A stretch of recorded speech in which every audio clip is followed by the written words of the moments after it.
welcome to today's video, in which we're going to discuss Sometime in New York City, which is due for its 50th anniversary, the album from John Lennon and Yoko Ono in 1972. And I'm joined by Matt Williamson from Pop Goes the 60s. Welcome, Matt. Thank you, John. Is the second video we've done in together. We first of all on Pop Goes the 60s channel, we discussed Ram, and now we're going to discuss a Lennon and Yoko album, which is probably more controversial than Ram was in many ways, but we'll get to that. So welcome, Matt. How's it going? Well, it's going great, John. Thanks. This is going to be a fun series, so I'm very happy to do this album, which I think is it is a controversial album, and in my opinion, it's probably the most embarrassing solo album of any Beatles album.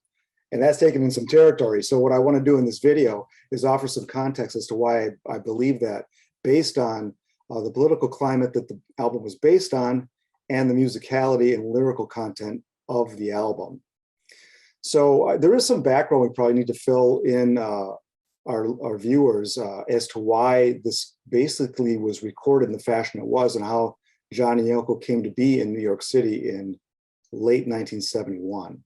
Yeah, well, as we saw in the Imagined film, they were living in this huge house in Ascot, Tittenhurst Park, where they recorded Imagine. And one would have thought with such a nice house that they would stay there forever. But I guess they were falling in love with New York anyway and coming back and forth a lot because they had business here and because Yoko's daughter Kyoko was in the States, and they had a custody battle with Yoko's former husband, Tony Cox. So basically, when they flew to the States in September of '71, I think for one reason or another, they just decided to stay, and they were holed up in the, is it the St. Regis Hotel in Manhattan on the top floor for a while, and then before moving down into the village. Yeah, and I think the reason they stayed was there was a lot going on in the village at that time, and activists Jerry Rubin and Abbie Hoffman quickly descended upon John and Yoko. These guys, for those who don't know, they were political activists that were very much involved in what I would call political theater, and they were media hounds and really got a lot of attention for their causes. And obviously having John and Yoko as a part of it would certainly help the cause. So one of the first things that they did, what John and Yoko did with Hoffman and Rubin, was attend a John Sinclair rally in Michigan. And that rally was so successful, Sinclair was released a couple days later. We'll get into the Sinclair issue a little bit later as we talk about some of these songs. There was also another song called Angela, based on Angela Davis. There was a rally for her, and that went well. She was also released as well. So I think what was going on here, John and Yoko, I think, felt at the height of their powers as far as being influential in media. I think that really drove the reason to have a completely political album in this fashion. And talking of the village, is it true, was Bob Dylan living there at the time as well? I think I'm right in saying he was. Oh, I don't know. I know in the David Wigg interview, John is saying it's where all the poets and artists hang out down in the village. Well, I know that the Greenwich Village was a haven for artists really even before World War II. So in the 60s, obviously that became probably the folk capital of the world. And it just continued to draw artists. So maybe he's referring to some other people. I thought Dylan was upstate, but I could be wrong about that. I know he spent quite a lot of time in the village doing gigs in the early 60s. And I seem to remember reading some reports that John and Yoko met up with him. And actually McCartney as well met up with Dylan when he was in New York. But obviously Manhattan's a big place, and I could be wrong if it was in the village or somewhere else. But when I was in New York, couple of stories really. One, I found some bloody good secondhand record shops down in the village. I bet. I was very pleased about that. And then secondly, I was with my sons, and we just come back off the ferry from the Statue of Liberty, and it dropped us off at the bottom of Manhattan. So I thought, okay, we're going to walk to Bank Street to have a look at John and Yoko's apartment, thinking it was a 15-minute walk. And it took us the best part of an hour with a stop at McDonald's on the way to rest our legs. And when we got there was no plaque, no nothing. You wouldn't have known that John Lennon had lived there. A very modest, what looked like a 2-up, 2-down apartment. We nearly rang on the doorbell and said to the owner, yeah, do you realize who lived here before you? But we didn't, but we took a few pictures and it was fun. So next time you're in Manhattan, Matt, 105 Bank Street. I will check that out. Thank you, John. Okay, well, let's get into a little bit of the background. I want to start by listing some of the reviews. Of any Beatle album, this probably got the most scathing reviews, and I'm going to give a few negative and a few positive here. So let me just go into those real quick so people get a feel for what was being said at the time. Okay, so one of the problems with this album is that when it came out, some of these political issues had been resolved. So this album had the feel, at best, as old news. So here's what Stephen Holden wrote. The Lennons should be commended for their daring, but not before calling the album insipid artistic suicide. Holden added, except for John Sinclair, the songs are awful, and the tunes are shallow and derivative, and the words little more than sloppy nursery rhymes that patronize the issues and individuals they seek to exalt. Only a monomaniacal smugness could allow the Lennons to think this witless doggerel wouldn't insult the intelligence and feelings of any audience. So that is a fairly strong-worded negative review. In the NME, Tony Tyler presented his album review in the form of an open letter titled, Lennon, You're a Pathetic Aging Revolutionary. More recently, Gary Mulholland of Uncut Magazine has described Sometime in New York City as, quote, a contender for the worst LP by a major musical figure. Its 70s left-wing cliches are hamstrung by the utter absence of conviction within the melodies and lyrics. And finally, we have writing in the Boston Phoenix in 2005. Elliot Wilder said that listening to the album was a painful experience. Although he conceded that Lennon had his heart in the right place, Wilder opined, these tracks, pedantic, topical, elitist, show that a latter-day Dylan he was not. So he got hammered. Now, some positive reviews. So here's one, David Marsh gave kind of a mixed review here, I guess, stating that it's not half bad, 49.9% bad, but not half bad. More impressed, Mark Kemp of Pace considered that the album has been unfairly chastised, identifying Woman is the End of the World as one of Lennon's finest songs, and Ono's Born in a Prison as another highlight. AllMusic.com suggests that the richness of Phil Spector's production fills out the danceable grooves in nearly every track. Sometime in New York City is some of the groovinest, most tuneful agit-prop ever committed to disc. An agit-prop is shorthand for agitation propaganda. So there you have some positives, some negatives, and let's go into the songs, because taking that as a song-by-song basis is probably the best way to look at this album, at least up close. I got this album back in the late 70s, got all the Lennon albums before he died. So I was 14, 15, something like that. And I found it fascinating just to look at historically with the newspaper cover, way before my time, but obviously the Irish issue was still big in Britain in the late 70s, becoming even bigger. And I just see this as a very interesting stage on Lennon's life path, and I know you think that he just changed like the wind and went through phase after phase, but I look at it a bit less critically in terms of, I think he developed as a human being in his life. He made mistakes like all of us, but he had to go through this political phase, and he came out the other side and obviously regretted it. But I think secretly he was glad he did it. And when in 1980, David Sheff, who interviewed him for Playboy, showed him the album cover, he was just gazing at it and saying, man, it's nice to see this again. So I can't defend the live disc much, but I'll defend the studio album. I think it's quite interesting, and musically as well. Yeah, I would say this album is somewhat of a time capsule piece. And I'm actually harder on Lennon. It's easy to be hard on him politically if you're, it's that's the easy part. But musically, I coming after the #1 album, Imagine, I really think this took just a step off the cliff. And just based on a musical perspective, I don't know what he was thinking. He wasn't trying to be musical, I guess is what I get out of it. The focus was on the politics. That's why it's judged so harshly, I think. Yeah, but on the other hand, it's quite gutsy, and no one can accuse this album of sentimentality. And he's certainly not trying to be commercial. He's saying what he believes in, or at the time, and he got crucified for it, commercially speaking, Yeah. in terms of sales. But I wouldn't be without it.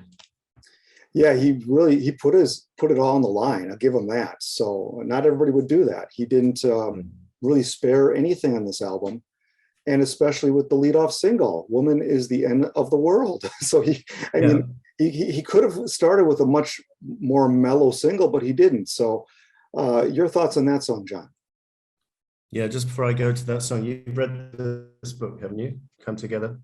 No, I have not read that book. This is looking at Lennon mainly politically speaking, and obviously sometime New York City is a crucial part of the story. I find it one of the best books on Lennon out of all of them, actually. I'll have to check that one out. Yeah, so "Woman is the End of the World." I think Phil Spector's production is magnificent. He's just got God knows how many drummers, at least two, sounds like about five. Strings. I think Lennon's words are a little bit awkward. I think his heart is in the right place. I think it's a brave feminist song at the time when not many male rock stars were singing about this topic. Let's put it like that. You wouldn't catch. I was going to say you wouldn't catch the Rolling Stones singing about this, but on the other hand, they do a song on Exile on Main Street called Sweet Black Angel, which is about Angela Davis as well. So, but the way Jagger always sings, he always, you can't hear the lyrics anyway. So half the people probably missed that. But yeah, I think that the Elephant's Memory plays pretty well on this track. And I know my friend Dave Costello says the sax playing is awful. I don't think it's awful. I think it's gritty. I think the guitar solo from Wayne Tex Gabriel in the middle is great. And yeah, I think the strings combined with the big sound work. So on the whole, I quite like it. I can see why it didn't chart very well. Yeah, I don't know. I hate this song, actually. I think it's as boring of a song as Lennon has ever written. And I don't think Spector, as good as his production is, can save it. It goes on, it's over 5 minutes, and it's just, aside from the content or the lyrics, which aren't very good anyway, he obviously took, feminists liked it, but American blacks didn't care for the comparison, slavery to feminism. And obviously Lennon had some black supporters on this song, but it's just a song that I thought not only was a poor choice of a single, I just think it's a poor song. And I think it's the only reason it's talked about now is because it uses the N-word. Well, it's interesting because my son Richie is at Kingston University in the UK, and some of his flatmates think John Lennon is a racist because of this song and a wife beater because of a couple of stories about what he did to early girlfriends and Cynthia maybe.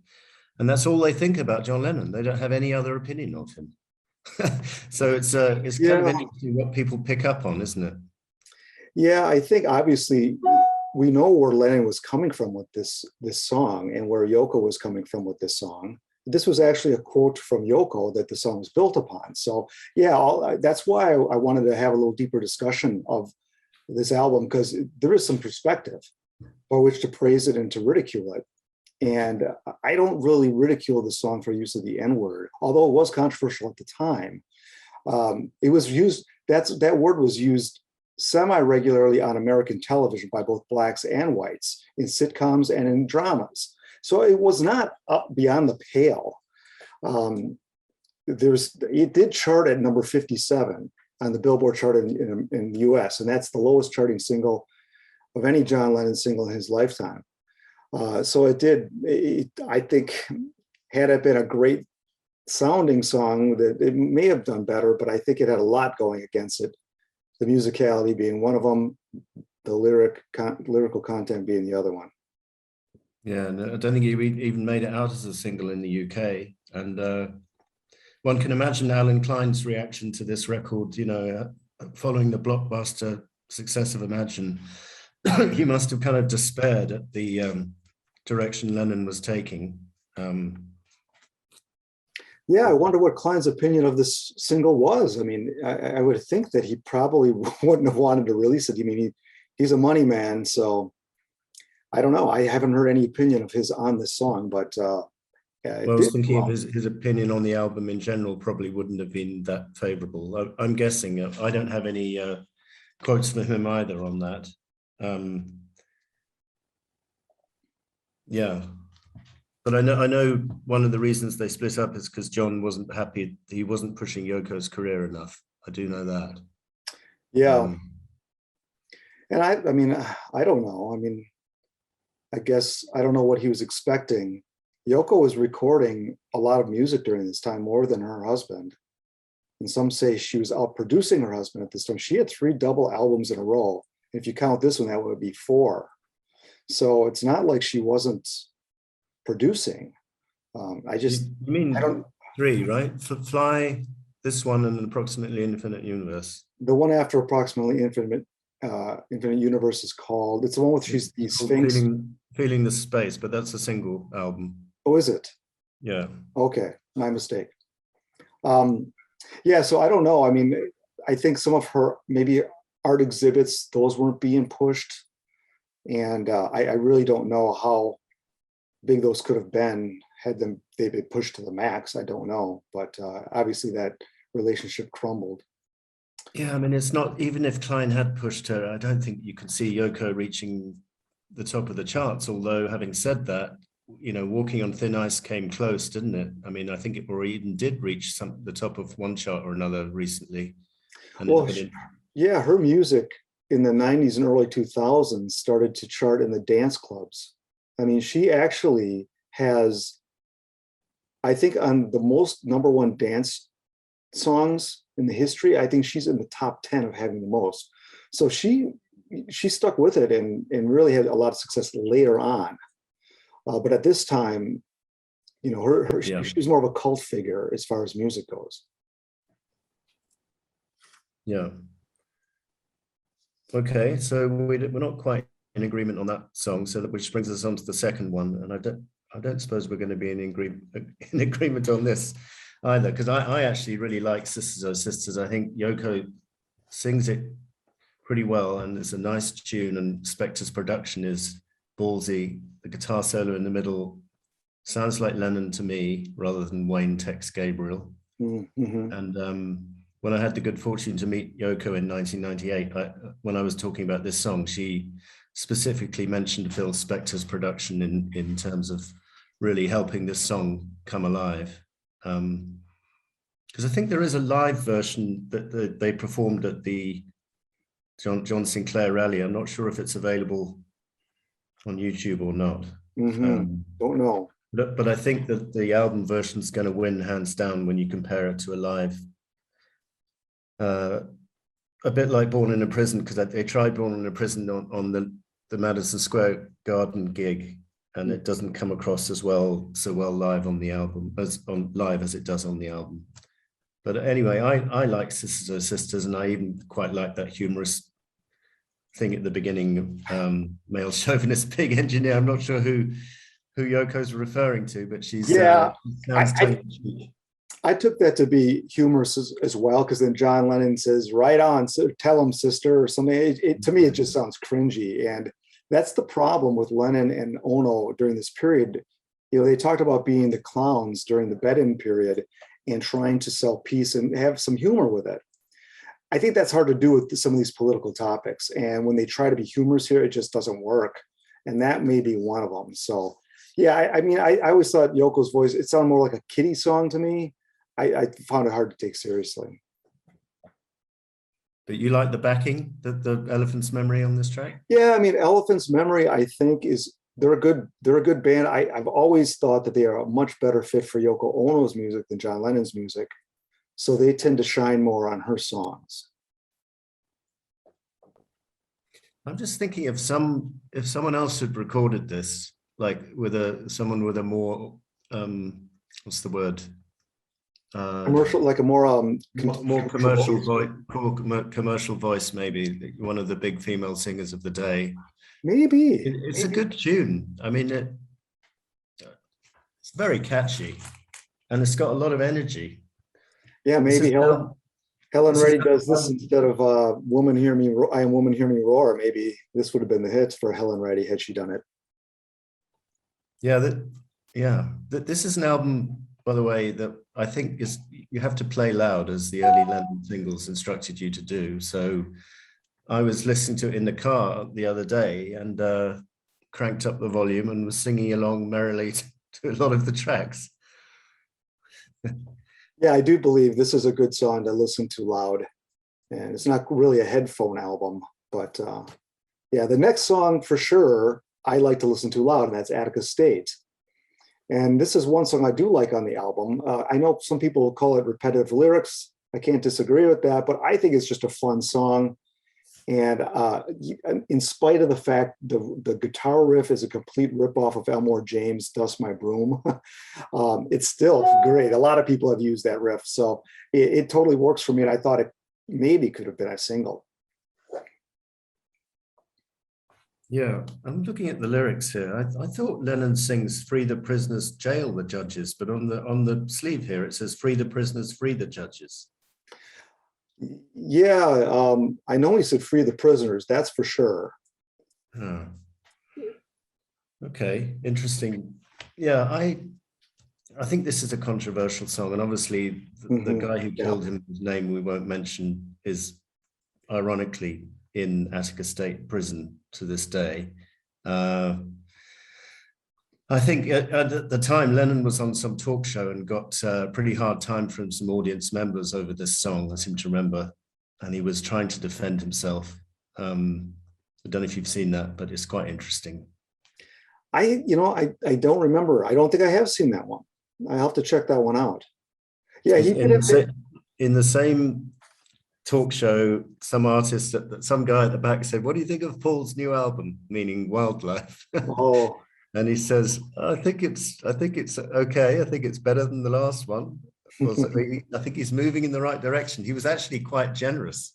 yes. Surprisingly so, publicly, but about the first time he'd said a good word about Paul in 2 years. Yeah, this was the warming up period, I think. Yeah. Maybe it was because he was getting so much flack from this album. He took a lot of punishment, and he needed a little warmth, and maybe that's saying nice things about McCartney gave him that. At least it gave some fans that. Well, no, this talk show was before the album came out. What was it? Because when Wildlife came out, it was December 71. Yeah. Oh, yeah. okay.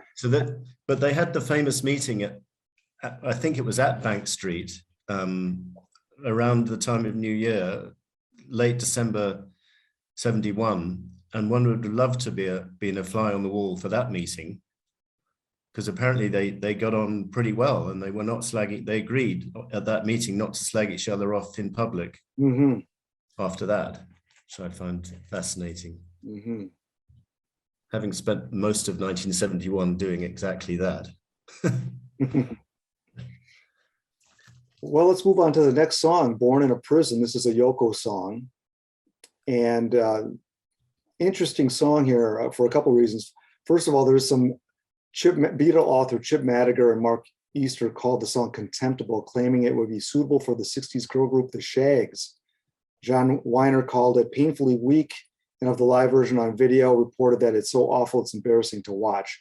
I don't think this song is as bad as they say. And John, you had mentioned, I think, this is one of the rare times we have John Lennon harmonizing with Yoko. And yeah. I think that I would have preferred John Lennon sing lead on this song. But what are your thoughts on this one, John? Yeah, John Lennon singing lead. That's put a thought in my head. It doesn't strike me as his kind of style of song. Actually, you know what it reminded me of a little bit?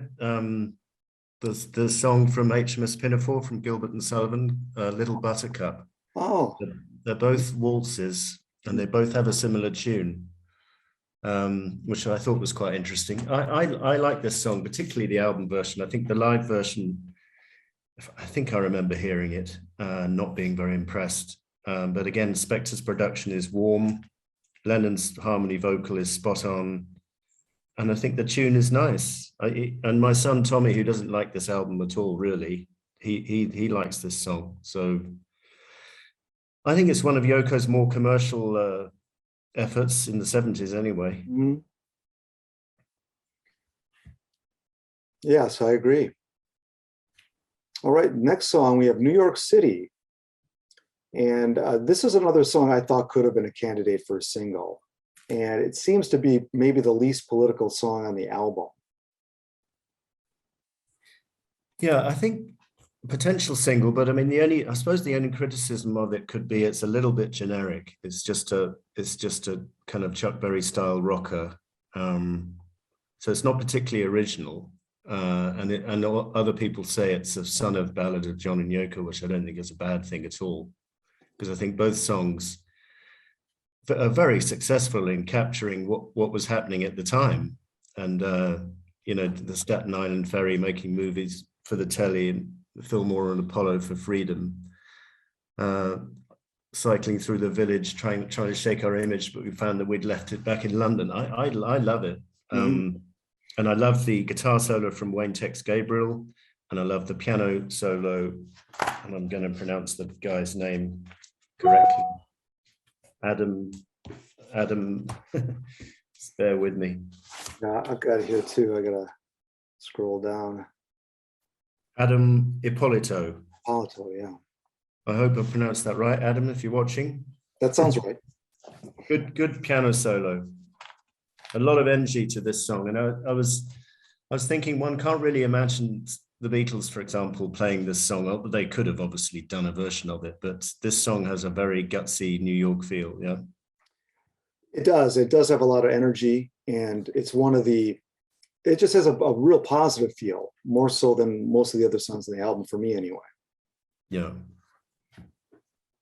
All right, let's flip the record over, John, and we get into some Irish territory here with Sunday Bloody Sunday.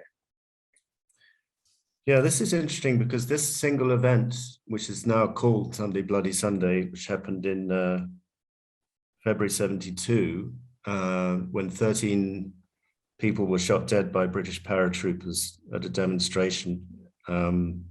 This single event inspired both Paul McCartney and John Lennon to put pen to paper. And I've always found that very interesting, because Paul, certainly in the 70s, was not very prone to doing anything political. Mm-hmm. And actually, one of his criticisms of Lennon's early solo work was he said it was too political. And then Lennon responded, well, you think Imagine ain't political? It was just Plasticona Band with chocolate on it for conservatives like yourself. So, but I think this song is a really successful collaboration between John and Yoko. I think I like Yoko's singing in the chorus. I think John's singing in the verse is strong. I love the way that Spector's got at least what it sounds like 3 drums pounding at the beginning, another one to play loud. Mm-hmm. And some of the lyrics, are pretty good. Is there anyone amongst you dare to blame it on the kids? Not a soldier boy was bleeding when they nailed the coffin lids. I think some of these words are quite effective. Yeah, I agree. I think this is the best song on the album. I think it's the most interesting lyrically. It's probably the best lyrics on the album. It's got a great funky feel, and Spector did a real nice job producing this. And aside from the musical backing, I know Yoko gets a lot of hate for her vocal delivery, but I love her singing on the chorus. I think it just kicks it into a higher gear. And it's maybe an acquired taste, but overall, I think the song is by far the most interesting and complex song on the album. Yeah. Okay. Well, we're both in agreement there. Well, the only thing I would say that I would add is I know that Lennon, obviously the U2 song is kind of the de facto theme song of that event, replacing this song, if this song was ever in the running.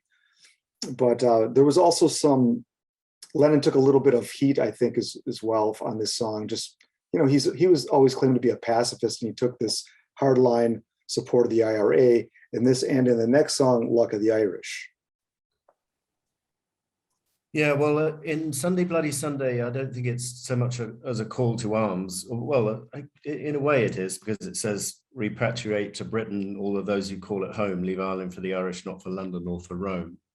But I think he keeps the message sufficiently generic in terms of, he doesn't specifically support the IRA, but then in the Luck of the Irish, the words are a lot more controversial, and one can imagine people in Britain being seriously upset by this at the time. I got to it 7 years after it came out, so can't have a reaction for you from 1972. But why that? Whereas this famous verse with the why the hell are the English there anyway, as they kill with God on their side, blame it all on the kids and the IRA as the bastards commit genocide. Aye, genocide. I mean, that is a bit over the top. I mean, obviously, I know there's a long history to the Irish problem. Yeah. And the British didn't cover themselves in glory by any standards in the early days. But to basically equate it with something like the Holocaust or something is a little bit rich. So.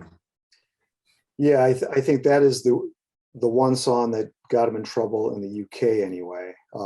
Not so much here, but yeah, the genocide accusations are pretty over the top, and I guess his prestige nosedived as a result. Yeah, it's funny because some of the verses are pretty harmless and quite moving.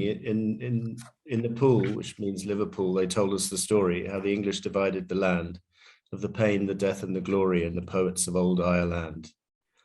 And then obviously the Yoko bits go off into this sickly sweet sentimentality. If we could make chains with the morning dew, the world would be like Galway Bay. Let's walk over rainbows like leprechauns. The world would be one big Blarney Stone. Yeah, these lyrics are absolutely atrocious. The line that, yeah, Blarney Stone, leprechauns, really? I mean, there's another line in here that I want to ask you about, because it says, if you had the luck of the Irish, you'd be sorry and wish you were dead. You should have the luck of the Irish and you'd wish you was English instead. That doesn't make a lot of sense to me. If Irish people wish they were dead, what the hell is he saying? I mean, this is one of the earlier reviews called this album Sloppy Nursery Rhymes, and this is the perfect example of that review. I can't even tell you what those lyrics are trying to say. I guess he's saying they had so much suffering that it's almost better you're better off dead than to go through all that pain. Maybe that's what he's saying. Really? Well, I'm just trying to interpret the words in front of me here, Matt. Wow. Yeah, that, talk about a stretch. But anyway, yeah, it got him in trouble, obviously, in more ways than one. And it's songs like that make this album, it's just a black eye on this album, and make this album adds to the reputation the album has today. But having said that, interesting, I think a couple of the live versions from December 71 are available on YouTube. Mm-hmm. And when we do get this, if we do get an archive box set this year, one would almost wish that they would just junk the second live disc from 69 and the Zappa stuff, and just replace it with all the contemporary concerts he was doing, and obviously the one-to-one and all the interviews like the Mike Douglas and who's the other guy, Dick Cavett. There's loads of stuff. He was on TV all the time in 72. Yeah. So that there's a lot of potential extra archive material they could use. And but this song nearly went out as a single. I think they even got as far as to send it to a few radio stations, and then they just got such a bad reaction they pulled it. I mean, that's how brazen I think Lennon was. Or, I mean, let's face it, Greenwich Village at that time, with all these radicals, that they were living in a bubble of impenetrable means. And this, to send a single out like that in England, I mean, that takes some balls or some naivete of epic proportions. I don't know what you call it, but I'm not surprised it wasn't released. Yeah, but one could take the tune and write a kind of innocent nursery rhyme, and it would sound quite nice. Yeah, you know, that song was the first song that caught my attention because I'm a sucker for Irish folk, British folk, and you know, Lennon never did a lot of that kind of stuff. But had he gone in that direction, I think that might have been interesting. But we're still, maybe would have been still left with the lyrics. But that's one of the only acoustic songs on the album, probably the only one. Yeah, it reminds me of the when people talk about How Do You Sleep, everyone's talking about the McCartney references. They miss what a great song it is. And if those lyrics had been aimed at someone invisible, like the way Dylan used to do in Rolling Stone or positively 4th Street, and maybe How Do You Sleep would go down as an all-time classic. Whereas because of the connotations with McCartney, kind of dominates that's all everyone ever talks about. So this is maybe another good example where there's a good tune here, but is kind of ruined by the words. Yeah, I agree. So the next song, we have John Sinclair. So the backstory on Sinclair is that he was a guy who was busted for 2 marijuana joints and got 10 years. And he was released shortly after a rally that John and Yoko attended in late 1971. He was released in December of 71. And this album came out about 7 months later. So I've always kind of liked this song. I loved Lennon's guitar playing in this song. That slide he's playing, I think, is great. I wish he could have done more with that. Yeah, I think this is a great song, and I know I think you said last time that you you shortened the version on your playlist so that you had less gotcha, got to, but I quite liked it. I think the repetition is done deliberately because it emphasizes the message. We got to get him out of jail. To be sent to prison for 10 years for being in the possession of 2 marijuana joints is excessive, to say the least. So I'm glad he got released. We've said earlier that by the time this album came out, this was already old news, unfortunately. But I think it's an interesting song historically, and you know, to look back on. Yeah, I actually like this song enough to edit some of those got to get. I took the time to do that, you know, just because it's annoying, and it's purposely annoying. And I think that's not the way to drive the point home. The set him free could have been the thing that was repeated. That's really what I think needs to be repeated, or that would drive the point home more. Anyway, it's just one of those songs here that I don't think he spent a lot of time on and banged it out for that rally probably, and that was it. But you're right about Lennon's guitar. It's really good guitar work here. Yeah, when he tried, he could instrumentally, he could really do some interesting things and unique things. Yeah, Nobody's gonna ever call him a virtuoso player, but I think that this is an example that had he put some more time into it instrumentally, this album could have been, he wouldn't have to just rely on the lyrical content, you know, and Spector's production. You know, it's hard to rely on just the producer to prop up the songs, but that's what Spector in essence had to do with this. Yeah. Hey, Matt, grab your copy of Sometime in New York City, because I've just noticed on the back cover for The Luck of the Irish, it says Lennon Ono, November 72. Well, this album came out in June. So that must be a misprint. They must mean November 71, no? Where are you reading that? On the back cover, The Luck of the Irish is You're credited right. to Lennon Ono. You're right. That is a misprint. Yeah. It should be November 71. Yeah. Yeah. Yeah, because you're right. This album came out in June of 72. Or maybe this album was just that dated. I mean, could that be? Oh, here's a song about the future, guys. Yeah, things are looking even worse in the future. Be interesting to know where that picture is taken from, that Luck of the Irish picture with the crosses. It looks like a kind of funeral picture, doesn't it? It does, like a procession of sorts. Yeah, yeah. Hmm. Yeah, it's too bad that, well, we can talk about the packaging a little later, but some of the photos are kind of interesting as well. Yeah, my copy is in a really nice kind of cardboard texture, whereas I think my original copy was a reprint and it came in the kind of just standard white card. But this is thick. It almost looks like an old newspaper, my copy. So I was Yeah, quite happy. my copy is the thick cardboard uh, sleeve as well. And the newsprint, they purposely did a lower resolution newsprint style of printing to make it look like a newspaper. I think the execution of this packaging is really good. But your copy looks like a reissue because it's very white, right? Compared to mine. It's pretty yellow around the edges. Oh, okay. And it's got, I do have the original stuff in here, so I'm not sure. It's got the postcard in it and yeah, which is more than my copy has. Yeah. stuff here. So I think, I don't know how often, if this was printed in later pressings, was there a need to even have later pressings? Or, these might have sat around for a while. Well, the copy I bought in the UK in the late 70s did not come with the Fit to Die in a sleeve, and it did not come with the postcard. So I think you're probably right. You do have an original there. Yeah. Yeah.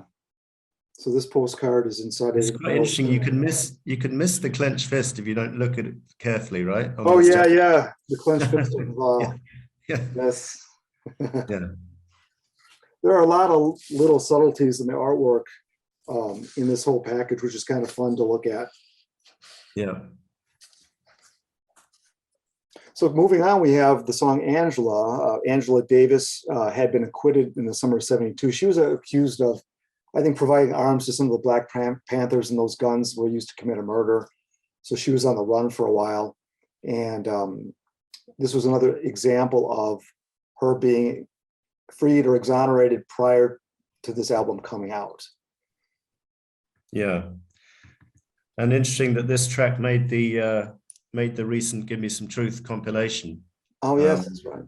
I'm not sure whether Sean was saving Women as the End for the archive release this year, because I guess Sean probably was the main person choosing the tracks. But good to see that song get some recognition, because I think it's really well produced by Phil Spector. I think the strings are lovely. It's John and Paul, not so much singing harmony, because they're kind of singing an octave apart, aren't they, I think?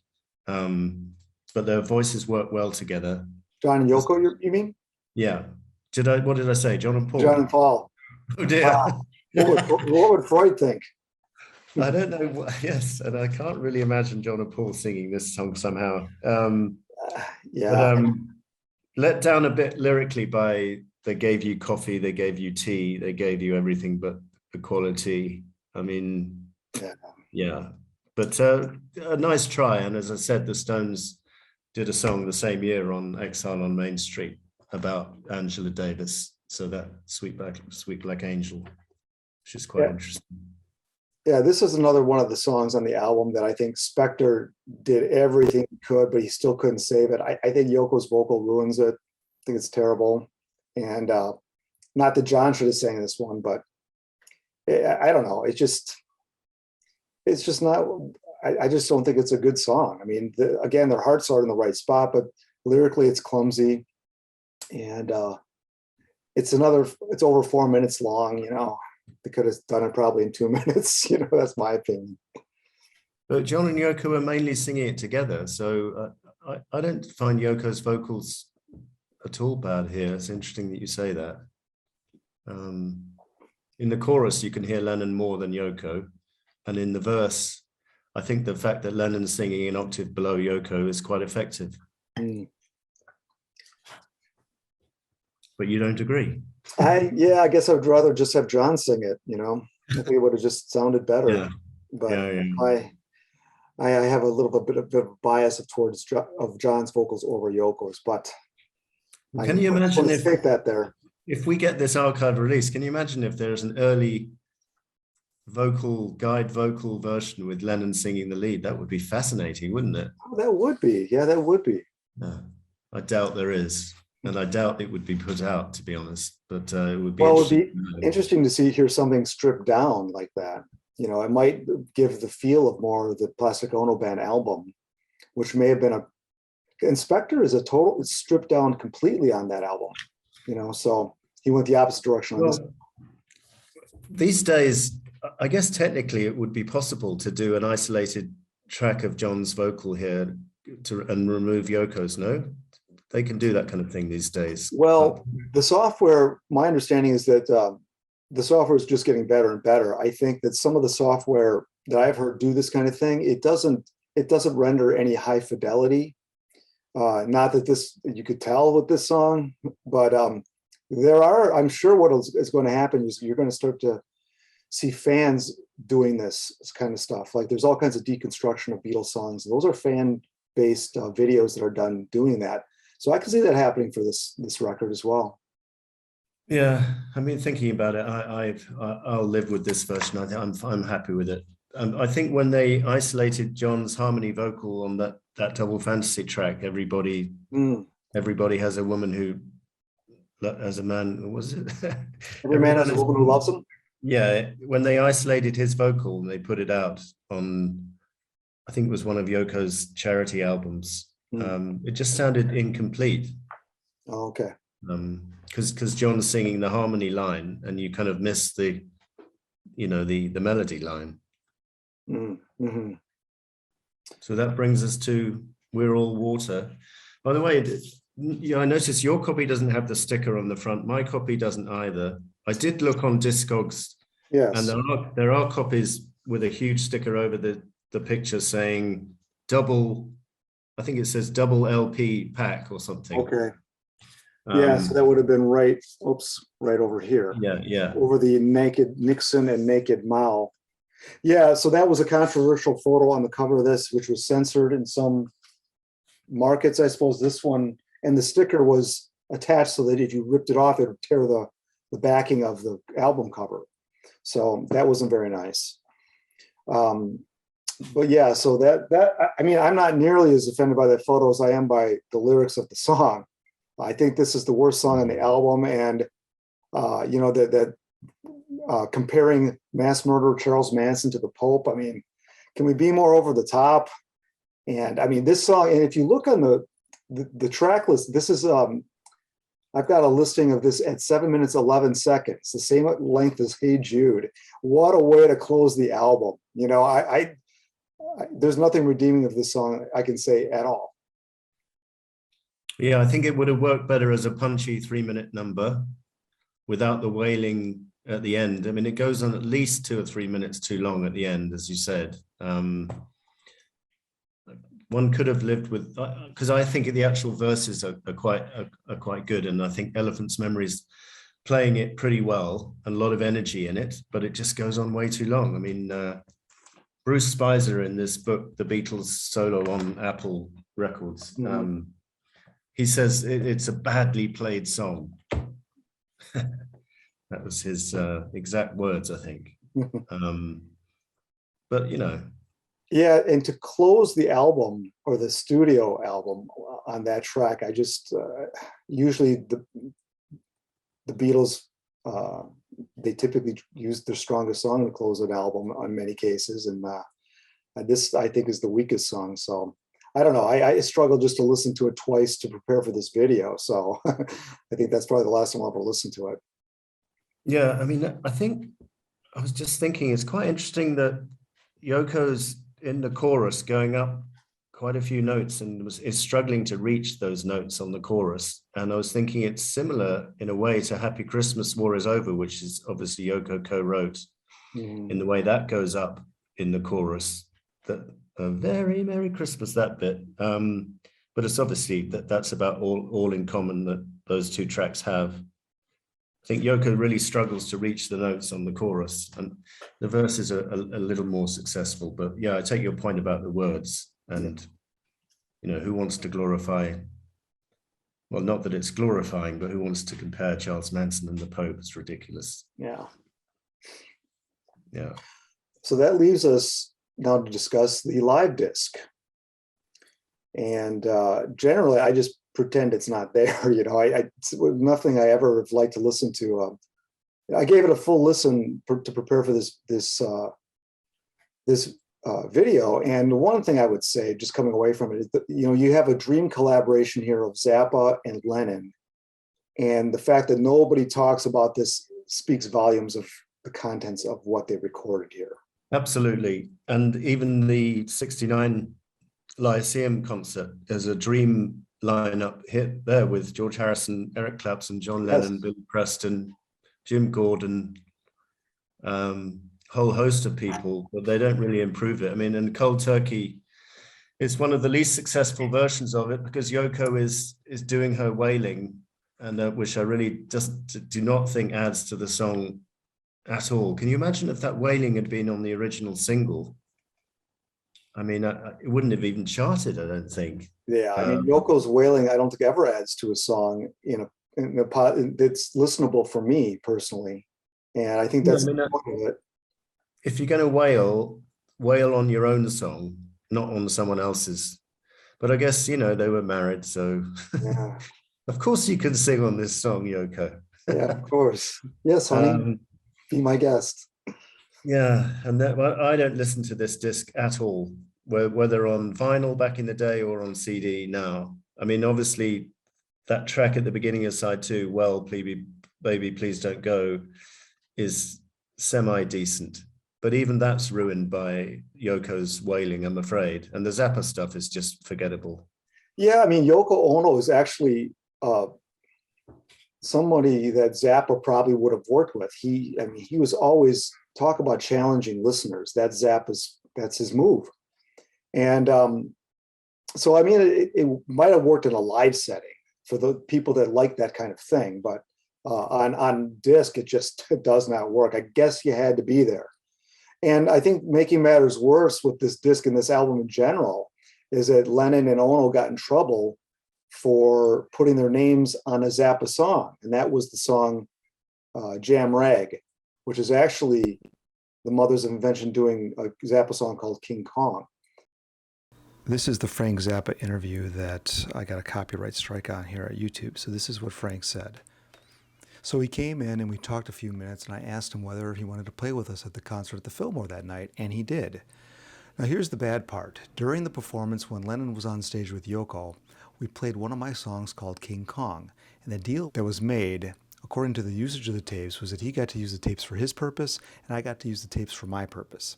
He released part of that performance on an album called Sometime in New York City and changed the name from King Kong to Jam Rag and gave himself and Yoko writing and publishing credit on the song. Obviously, this song has a melody and chord changes. Somebody did write it, and it was not them. So, whoops. So when this album came out, that was just a mess because, Zappa, I don't know if he didn't sue them, but it kept Zappa from using his own music until like 20 years later. So it was a bit of a mess legally. But I think that the music was just so ramshackle. Lennon and Ono maybe didn't know it was Zappa's own song. Maybe they just thought, oh, we're just jamming here. Yeah, who knows? I mean, that's how disjointed and bad this collaboration was. So I'm willing to suggest that Lennon didn't know he was appropriating Zappa's song. If you can call it a song. Exactly. What do they call it? Jam rag, because it's a jam and it's a piece of garbage, really. I mean, I'm sure they didn't think it was themselves. I'm sure they thought they were breaking new ground. But well, that's the problem with living in an echo chamber where they think every word they utter is some kind of profundity. And, this album was a total slap in the face, or the backlash and the reaction to it. We'll get to the fallout in a moment here. But yeah, I think this whole disc is as self-indulgent as any disc that came out in the 70s gets. Yeah, I just like to clarify, because I wouldn't want viewers to think that I'm anti-Yoko after what I said about this live disc, because to clarify, I'm not a fan of the avant-garde Yoko much at all. Two Virgins, Unfinished Music, Wedding Album, and this stuff. But I have a lot of time for Approximately Infinite Universe. I think there's some great songs on there, and I think Season of Glass is a masterpiece. So when Yoko's good, she's compelling. It's just that when she's not good, frankly, she's annoying. So I guess the same with any artist. You can't love everything they do. Yeah, I mean, I think you're being kind, John. I don't think I feel the same way about Ono. I really like some of her solo music. I dislike almost everything she does in collaboration with John Lennon.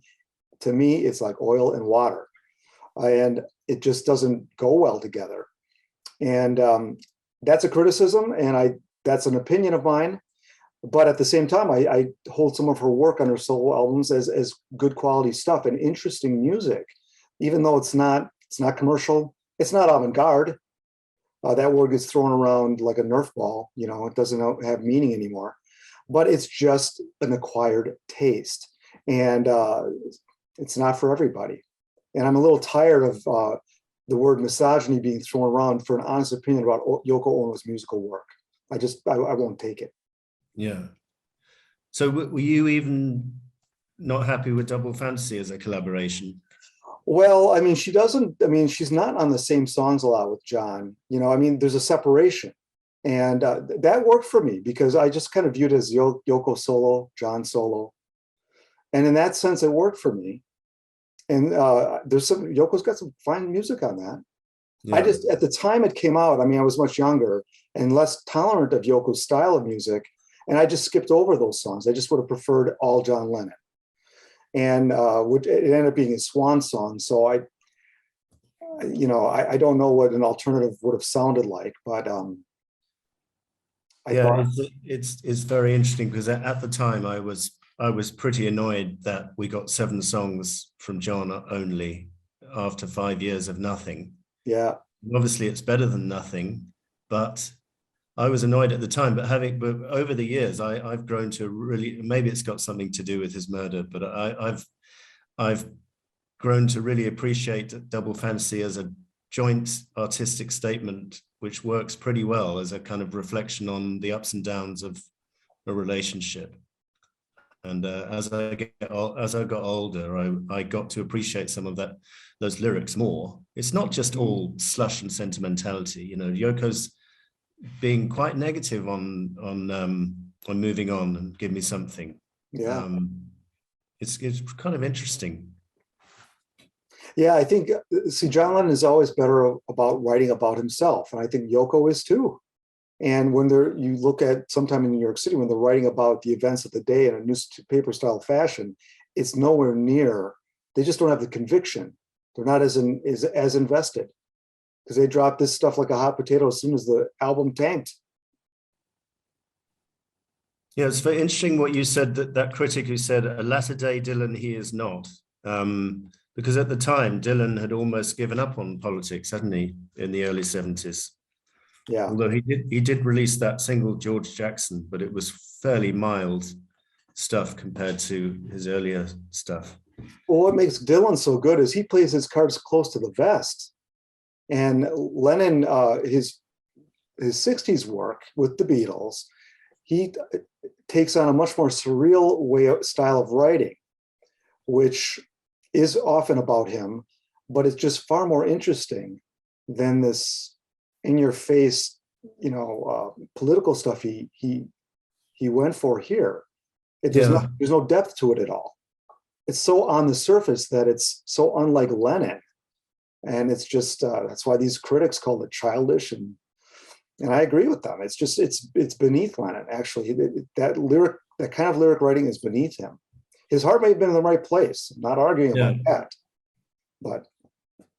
And actually, now I think about it, I don't think Bob Dylan would agree that his earlier work was political, but I think the reason that some of his standards, like The Times They Are Changing, Blowing in the Wind, have lasted the test of time and will continue to last is because the lyrics are sufficiently generic.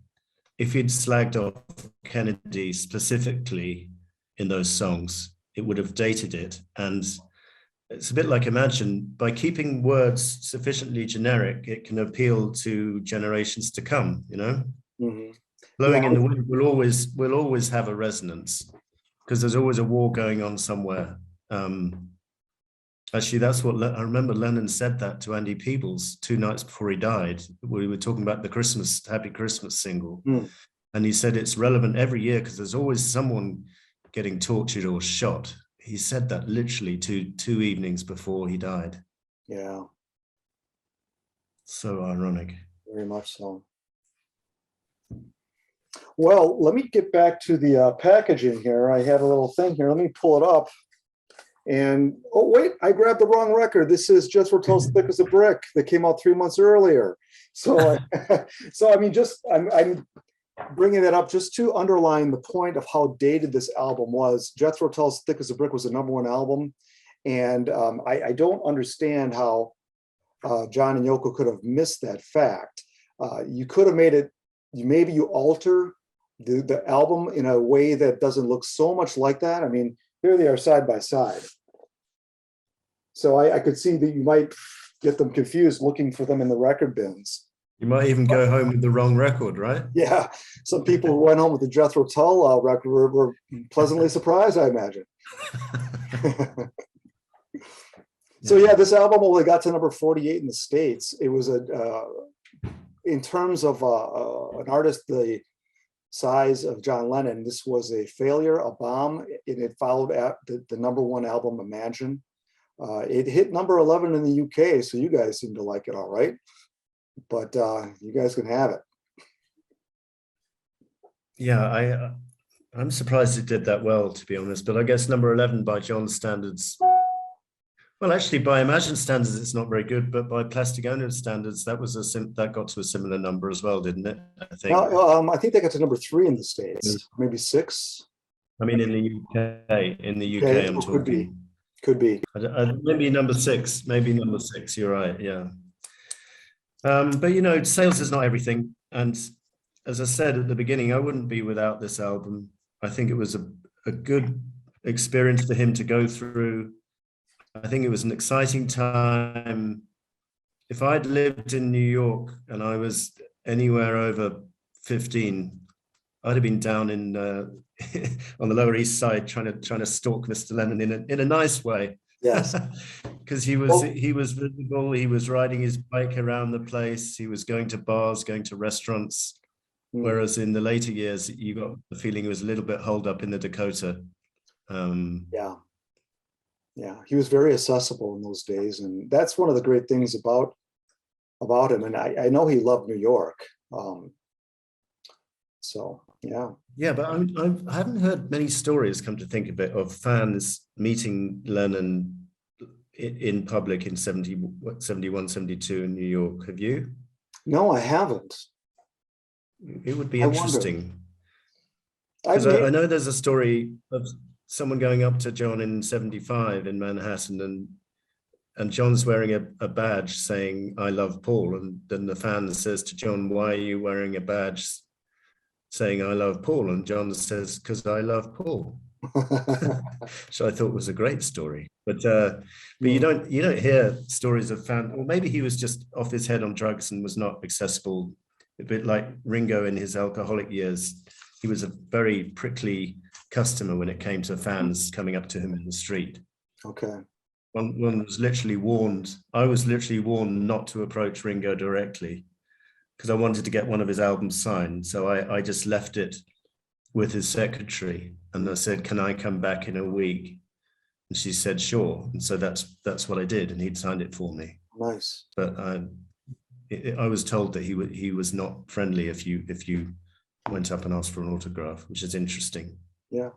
I guess they all went through phases. One day they signed everything, and the next day they told you where to go. You know? Yeah, I can't blame them a bit for pulling back. I mean, yeah. Well, this album had, there was a little bit of additional fallout. One of the things that I think marred this album by the end of 72 is the United States presidential election, which was a complete shellacking of the side Lennon was on. It was like one state out of 50. McGovern won, one state out of the 50. So Nixon was victorious in a huge way, and it wasn't until 74 where the whole Watergate scandal had Lennon vindicated a bit. But I think this album, it just showed he backed a loser. And at the same time, to boot, you have the United States government trying to get deportation proceedings going to get him kicked out of the country. They probably said, "Hey, man, you can't make an album that bad in this country. You got to get out." Yeah, I think his whole falling in love with New York City is a fascinating thing to look back on. And this album was a brave attempt to reflect some of what was going on at the time. It's obviously too political. It's a bit dated in terms of the lyrics and stuff. But I was just reminded again of another thing John said in the Andy Peebles interview on December 6th. I can go right out this door now, talking about the Hit Factory, and go in a restaurant. You want to know how great that is? Or go to the movies? People come up and ask for autograph or say hi, but they won't bug you. Mm. And then obviously 2 days later, we know what happened. But I'm just thankful that we have this whole period of his life, and maybe he regrets it. Maybe he regretted it to some extent. And I know you're of the opinion he never fully recovered. But I think it was a phase that he had to go through. And I really look forward to the archive edition, because there's plenty of material. I mean, the Madison Square Garden concert, for one, as far as I'm aware, is not officially available anywhere, is it? It was on VHS. I don't think so. Yeah, I don't think so. I mean, there are plenty of things that you could make a really extensive box set for this set. So I'm not a big box. I don't think everything needs a big box set commemoration, but it works for this one, because there are politics involved, and there's a lot of other things going on outside of the music that would add to the whole story in which this album was written and recorded. Yeah. You just don't want any extras from the second disc, right? Well, I suppose you could slide that in the back, and that can just be ignored if one wants to. But just one other thing I'd like to add about the fallout of this album. It was not long after this, this phase ended, the political phase ended, and it was followed not long after by the Lost Weekend phase. I think this album, it had to be a bit of an embarrassment and a personal artistic failure for Lennon and Ono. And there was a concert they did in Madison Square Garden in August of 72, just after the album came out. And Steve Gebhardt, the filmmaker, had been told by John, quote, "The days of everything being John and Yoko are over." So this led into, 6 months later, they're separated, and that started the next phase of John Lennon. So it's interesting how failure can really, they were so together on this album, and it just failed, and it must have affected their marriage.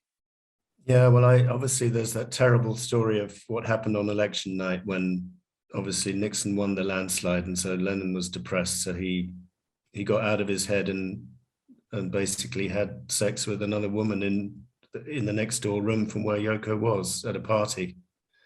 It's just, yeah. You can see why they would have split up after that. They didn't split up immediately, but that cannot have helped their marriage at all. So yeah, in many ways, many women would never forgive their husband for something like that. So in a way, it's a surprise that they got back together at all after the last weekend. But doesn't often get talked about that event, does it? The election night? No. I actually, believe it or not, I was to an off-Broadway play of that night, which was somewhat interesting. So that's kind of forefront of my mind. But yeah, they were in for some rough waters, and being in New York, I think I always felt that Lennon, part of the not recovering from the failure of this album, I think also had to do with him not being in England anymore. He seemed to have a more grounded sense of himself in England than in New York. And there's a lot of Rubin and Hoffman types always grabbing at him to, jump on the latest cause. And I think he allowed himself to get pulled into some of that, and it watered down his work, watered down his art, and watered down his marriage. Yeah, although I think he matured as a human being after all this, and spent the last 5 years of his life in a relatively peaceful state, spending some quality time with Sean, obviously, and just not being bothered about being in Billboard, as he said. He spent the first year of his sabbatical being paranoid that he wasn't being seen in the clubs with Mick Jagger, and then realized that actually there's more to life than just being on the cover of Billboard, which I thought was quite a brave move. I know you probably think he'd run out of steam and stuff, but I kind of admire him for putting his family ahead of his career. Yeah, I'm not sure how much choice he had in that. I think he was burned out musically. Once Yoko took him back, she had kicked him out 18 months earlier, then she kicked him in, and we practically never heard from him again. And I'm not quite sure, this whole house husband thing, I don't deny that he was helping raise the child and all those things, but 5 years is a long time. I mean, I've raised kids myself, and I've held jobs and all kinds of things whilst raising them, and it can be done. So he didn't have a lot to show for that time period outside of this bread baking time. And I wonder what did go on there. And I don't know. That's a topic for another video. And some people are trying to address some of that time period, which is a very long period for him to be inactive. But he was growing older and maturing, and you don't have to keep making hit records. You can take time off. And he did that. So whether it was his idea or not. When I first got into the Beatles in 1978, obviously Wings were active, but the other 3 were pretty damn quiet. I mean, George hadn't been heard of for a couple of years. Ringo was putting out albums, but not doing anything commercially, and John was silent. And so up until Double Fantasy, I kept on going back to Walls and Bridges, thinking this could be the last thing he ever puts out. And I'm a big fan of that album. I think it's got a great feel to it. I know Lennon thinks it reflected The Lost Weekend and it sounds miserable, but musicianship is brilliant on it. The words, it's a little bit reminiscent of Plastic Ono Band in places. So if he was truly dried up, then that's a pretty damn good record to go out on. I think he could have kept going. He just didn't have the appetite. Yeah, I mean, you have to have the passion. It's got to be in you. And by that time, it apparently was not. Because I think musicians and artists, they have to get it out. That's what makes them artists. And he didn't have that feeling anymore. There was nothing to get out, maybe.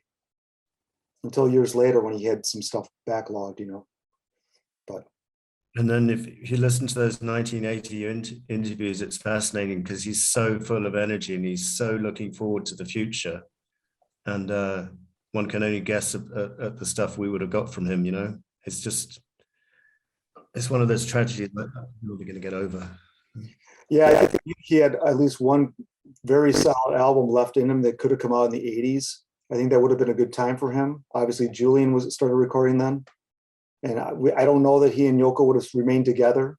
Had they split up, that would have opened up a lot of doors for John Lennon. So who knows? Might have sent him back to the bottle. Or send him back to Paul, which very nearly happened just before Yoko took him back. And everyone blames Yoko for that, but I don't think John was really keen on the idea, because in the Lennon, if you read the Lennon Letters book edited by Hunter Davis, there's a couple of letters he writes around the time of 75, and he's saying Linda is desperate for me to get back with Paul, and he's kind of being a little bit derogatory about Linda being obsessed with John and Paul getting back together. I think they would have been friends, more and met up more regularly had John not got back together with Yoko, but they did meet up at the Dakota a couple of times and spent a couple of jolly evenings together. So Yeah, one I is don't make too thankful for much. that. I don't make too much out of the New Orleans. I think Lennon may have gone there and appeared on a couple of tracks. Not much more than that. The Dakota visits you just mentioned were, I think, the last couple times really, because after that, Yoko kind of put the kibosh on incoming calls, and there were some issues along the way that John and Paul didn't talk much during that time period. And there are accounts of calls not going through and things like that. Although John, I think, could have picked up the phone himself, but it was very odd. It seemed like there was a time period, the 18-month period where John Lennon had the Lost Weekend up till about 1976, and all of a sudden, bam, the numerology. Yeah, and then The numerology was not favorable. Let's put it that way. That's the excuse. The numerology wasn't favorable for John Lennon to see Paul McCartney. So yeah, have you seen that Michael Lindsay Hogg film Two of Us, which is about John and Paul together in '76? no, I have not seen that. Is it any good? Yeah, it's excellent. I think it's on YouTube. Hmm. I only just realized it was directed by Michael Lindsay Hogg recently, because he met Paul on holiday just after it came out, and Paul was very complimentary about it, said he liked it. It's basically about a semi-hypothetical meeting between John and Paul at the Dakota. So Linda and Yoko are not present, and they sort of spend a bit of time getting to know each other. They share a joint, they go for a walk in the park, they go to a coffee shop. It's just a brilliant film. You've got to check it out. Okay, I'll put that on my list. Thank you. Kind of loosely based on the last meeting from '76, because you know when they were watching, is it Saturday Night Live? And Oh yeah. Mhm. the host was saying, "Come down and we'll give you $3,000 if you reform," or some joke figure. Yeah. And John and Paul were together at the Dakota, and they almost got in a cab and went down. So that's in the film. So it's semi based on faith, on facts, and semi fictional. Mhm. Okay. Well, I think that's a good place to stop on this review, John. How about we do one more on a George album next? I think George is definitely going to be next. He deserves to be talked about. So we could pick any of his albums. I'm really not fussed. Rather do one of his '70s albums, if it's okay with you. Oh yeah, I'm for that. Well, let's leave the audience guessing. We won't commit right now, but thank you for having me on your channel, and maybe we'll move the next one over to mine. Yeah, excellent. Thank you for coming on, Matt. Good discussion. We didn't always agree, but then it would be boring if we always did. So great, thank you.